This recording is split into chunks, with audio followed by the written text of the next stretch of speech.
Oiê! Eu tenho certeza que você aí já ouviu da sua mãe, da sua avó, ou até mesmo da sua vizinha, alguma coisa do tipo: "Ai, eu fiz isso e estão tudo aí criado". Mas a real é que você também já ouviu que fazer isso ou fazer aquilo não é o certo. E você tá cheia de dúvidas, não é mesmo? Então assista esse vídeo até o final que eu vou te contar os principais erros da alimentação infantil. Eu sou a Camila Garcia, nutricionista infantil, especialista em introdução alimentar e seletividade alimentar. Você já parou para pensar o tanto que é importante a alimentação infantil? Não, né? Você está pensando só no agora. Ela não interfere somente agora no crescimento e desenvolvimento do seu filho, mas lá na frente. É ela que vai determinar se o seu filho vai ser um adulto saudável, se ele vai ter um bom relacionamento com a comida, com hábitos saudáveis, se ele vai ter um bom desempenho na faculdade, nos estudos, no trabalho.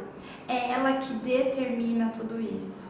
Porque na alimentação infantil é agora que o seu filho vai criar tudo isso para levar lá para frente.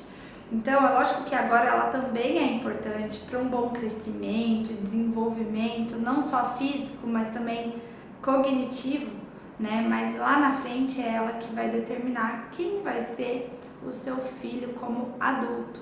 Então, é importantíssimo demais a gente prestar atenção no agora e não fazer qualquer coisa de qualquer jeito e ter o filho aí criado e nem sabe o que ele está bem criado ou não. É agora que a gente tem que prestar atenção e criar bons hábitos alimentares para esse bom crescimento, desenvolvimento agora e lá na frente também. Eu fiz uma listinha aqui com os principais erros que a maioria dos pais cometem sem saber que estão cometendo e que estão trazendo algum prejuízo para a criança agora e lá na frente também. Então, quero que você preste atenção para pontuar todos esses erros. E se você já errou alguma vez, está tudo bem, mas agora você sabe o que fazer e não pode cometer de novo, combinado? O primeiro deles já é no comecinho ali da introdução alimentar, porque infelizmente a gente ainda tem algumas falhas de informação. Informações ultrapassadas, tanto de profissionais como dos familiares também, e que a gente acaba seguindo porque não sabe o que fazer. Então, a primeira delas é oferecer a comidinha tudo misturado, aquela famosa sopinha, papinha, né, que eu tenho pavor desse nome papinha. Não, é comidinha do bebê. Se a gente mistura toda essa comida, o bebê não vai sentir gosto de nada, não vai saber o que é uma carninha, o que é um feijão, o que é um brócolis e o que é uma beterraba.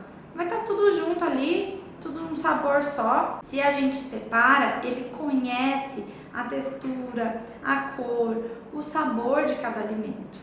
E lá na frente, para ele aceitar, vai ser muito mais fácil do que você apresentar um brócolis. Ele vai falar: ué, nunca vi isso.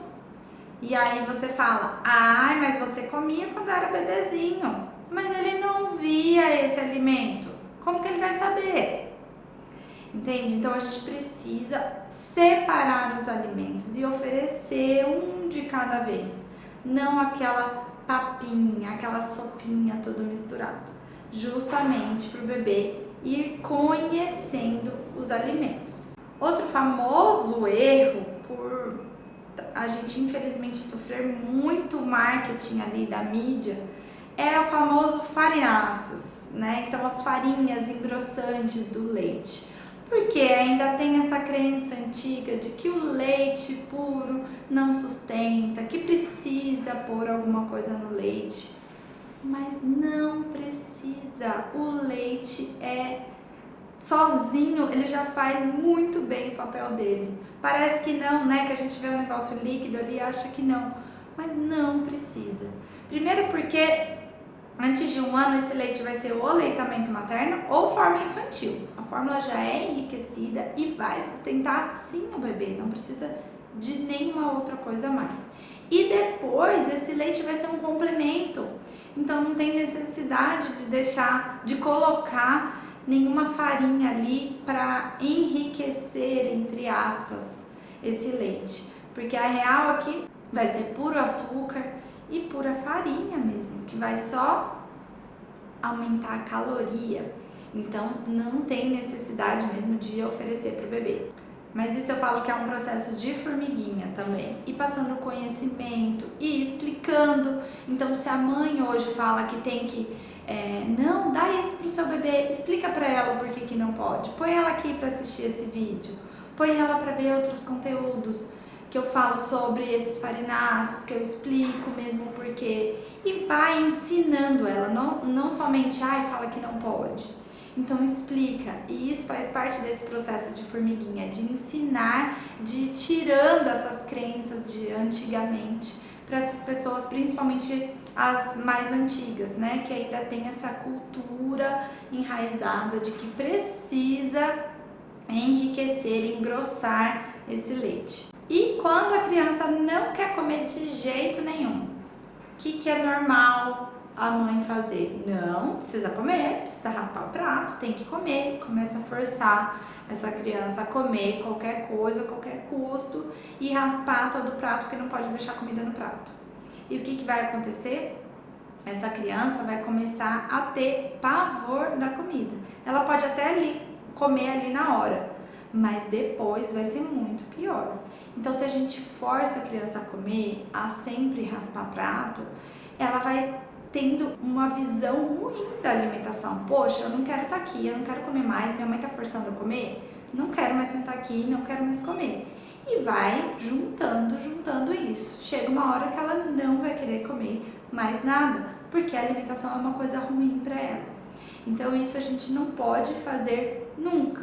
Se seu filho não quer comer, não force. Por favor, respeite ele. Pode ser um dia que esteja muito quente, que ele não tá afim de comer. Pode ser um dia que tenha dentinho nascendo, que ele não tá afim de comer. Pode ser um dia que acabou de chegar o irmão e ele ainda tá se ajustando a esse novo ambiente, essa nova casa, essa nova rotina. E tá tudo bem ele não querer comer. Então que a gente saiba respeitar isso. Ou se comeu, mas não raspou o prato, comeu metade. Ai, comeu pouco. Nossa, tá com fome, tá com a barriguinha vazia. Não é assim que a gente pensa? E a maioria das vezes não. A fome é muito relativa, né? A gente acha que tá com fome, precisa comer mais, precisa raspar prato. Então não foque nisso, não foque na quantidade, mas na qualidade. Quais alimentos você está oferecendo? Isso vai acrescentar algo nutricionalmente para o seu filho? É isso que é importante. Outro erro muito comum é os pais quererem que o filho coma 1 milhão de frutas e em casa ninguém come. É difícil demais falar para a criança que ela precisa comer se os pais não comem. Você precisa ser o exemplo. Eles aprendem muito mais visualmente, vendo, do que a gente falando. Então, se ele tá vendo você comendo fruta, ele vai querer comer fruta, consequentemente. Eles não têm, muitas vezes, o discernimento para falar o que é saudável e o que não é. Eles vão querer o que a gente come, ponto. Então, ser o exemplo é a principal chave para uma criança comer bem. Então, se você come bem, o seu filho vai comer bem também. Sendo assim, a gente jamais pode ficar substituindo os alimentos. Então, se ele fala, não quero comer o brócolis, não quero comer esse pratinho aqui, arroz, feijão, brócolis, carninha. Então tá, filho, então eu vou fazer um ovinho pra você. Você tá estimulando ele a comer só o ovo, falando que aquilo é ruim, que ele não precisa comer e que o ovo sim que é bom. E nisso a criança começa a aprender. Pra que eu vou comer o que eu não quero, sendo que eu vou encher minha barriga com o que eu quero? E aí eles tendem a ir para um caminho mais fácil, de alimentos mais fáceis de mastigar ou que nem precisam mastigar, como leite. E eles vão selecionando e a gente vai dando a mão para essa seleção. E chegar a um ponto de ser uma criança extremamente seletiva e não comer mais nada. Então, jamais substitua aquilo. Se não quer comer, não tem problema nenhum, mas ficar substituindo, a gente não ensina a criança a comer. E muitas vezes você vai falar, ah, Camila, mas é deixar com fome? Não, não é, porque muitas vezes não é fome.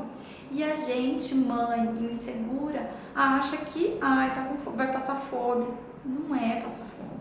Então é ensinar a criança a comer. Se você ficar substituindo, ela não vai aprender, muito pelo contrário. Fazer chantagens, recompensa, ai, se você fizer isso, você vai ganhar aquilo. Se você comer tudo, você vai ganhar sobremesa. Ou não, come tudo, porque senão você não vai assistir a TV. Essa troca é muito negativa. A criança começa a entender, a aprender que o comer é ruim, eu preciso fazer o ruim para ter o bom, né? A recompensa é sempre a boa. Então ela começa a achar que aquilo tudo é ruim, que ela precisa fazer o ruim para receber o bom. E normalmente a chantagem, a recompensa é com um doce, é com algum alimento que ela gosta, é com brinquedo, é com assistir TV, então é com coisas que ela tem prazer já. Então não caia nesse erro de ver o filho comer ali na hora, porque vai ser muito pior depois. Foi o que eu falei antes, ela pode até comer, mas depois ela vai entender, ela vai aprender que ela não precisa comer aquilo e que aquilo é ruim. E vai ficando cada vez mais difícil essa aceitação, principalmente de alimentos de verdade, alimentos saudáveis. E não ter rotina dificulta demais a alimentação infantil. A criança precisa de segurança, de conforto para poder comer bem. E quando ela não tem isso, reflete na aceitação dos alimentos. Então, se é uma casa maluca, que não tem rotina para nada, essa criança também vai ficar e dificilmente ela vai comer. Organize-se. A criança precisa de rotina. Quanto mais ela tiver, mais fácil vai ser para ela comer. Isso não quer dizer que um dia vai ser sempre igual ao outro. Não é assim. Rotina não é ter horários rígidos para acordar, para dormir, para comer. Não. É ter uma sequência de tarefas, de acontecimentos, e que isso vai trazer segurança para a criança, sabendo o que vai acontecer depois. Então não ache que é igual viajar, por exemplo. Eu viajei e meu filho parou de comer. Em viagem, normalmente a gente não tem tanta rotina, sai um pouquinho. E aí isso reflete na alimentação também. Então por isso que quanto mais manter a rotina, melhor. E é lógico que a gente vai ter dias também que sai da rotina, que é normal, faz parte, mas que a gente saiba voltar para ela depois desses dias. E com isso também de ter disponível ali na rotina alimentos saudáveis, não industrializados, balas, chocolate. Isso em casa disponível é muito ruim, dificulta demais. Então a gente colocando à disposição alimentos saudáveis, alimentos de verdade nessa rotina, facilita muito a aceitação dos alimentos também. Esses foram alguns de muitos erros que a gente comete sem saber que a gente está cometendo. Mas agora que você sabe, você já fez um combinado comigo que não vai mais cometê-los. E vai sim implementar essas mudanças na sua casa e ver o reflexo na alimentação do seu filho. É bom demais quando isso acontece. E ver eles comendo não tem preço. Eu espero que você tenha gostado desse vídeo. Deixa o seu like aqui. Não esquece de se inscrever no canal, porque vai ter muitos outros vídeos como esse, de muito conteúdo. E de me seguir lá no Instagram, @nutri.infantil, para ver mais dicas práticas do meu dia a dia com a Juju também. Um beijo e até o próximo vídeo.